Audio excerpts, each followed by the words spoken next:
it's Coach Jeanette. I just wanted to take a minute to talk to everyone about a couple things.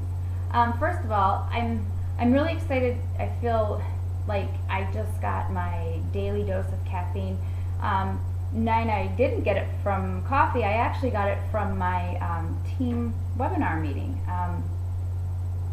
I would like my team meetings are so important for me to go to, for everyone to go to. But the reason they're important to me is not only to keep current with people, to keep in touch with my fellow coaches, but for me the meetings end up being like oxygen. They are what keep me going each week. They are what keep me connected to my coaches. They keep me grounded, and it really just shows the people on your team that you're part of the team, that you want to be there, that that you can be counted on. And absolutely, we all get busy and have other things that come up, and that's why we record these things, so you can watch them later. But that should be the exception and not the rule. And I'm saying this just as much as for anyone watching this as for my own self.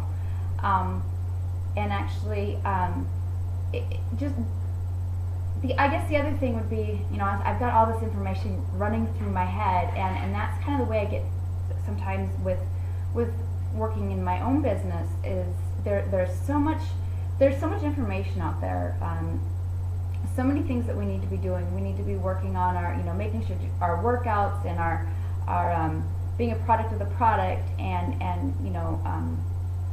inviting and getting to know. I mean, there's a list somewhere around here of like probably 50 or 100 things that we should be doing weekly.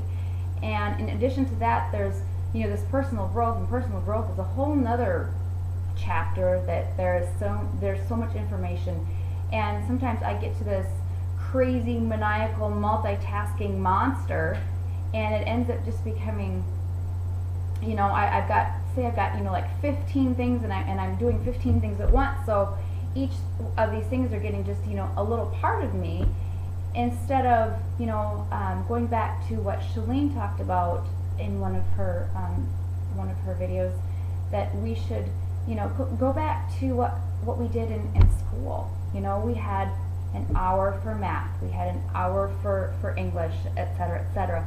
Instead of doing everything at once, concentrate on one thing at a time. And that's good for a couple reasons. One, whatever it is you're doing is going to get your complete attention, which is better quality. And I've always been quality to quantity. Quality is always more important to me. And two, you're not going to feel, at least I don't feel like that overwhelmed, oh my gosh, my heart's beating so fast, and then all of a sudden I can't think straight because I'm trying to do this and this, and it just gets to be this crazy roller coaster. And so let's just remember, for those that and again, this is more for me than, this is just as much for me as it is for those that you are watching. This is our business, and we need to not only take care of our business, but we need to take care of ourselves. So get to your team meetings, participate in your groups, keep people involved, do one thing at a time, and take time to breathe, and take time to be grateful. I wish you all a very, very pleasant week, and we'll talk to you again soon.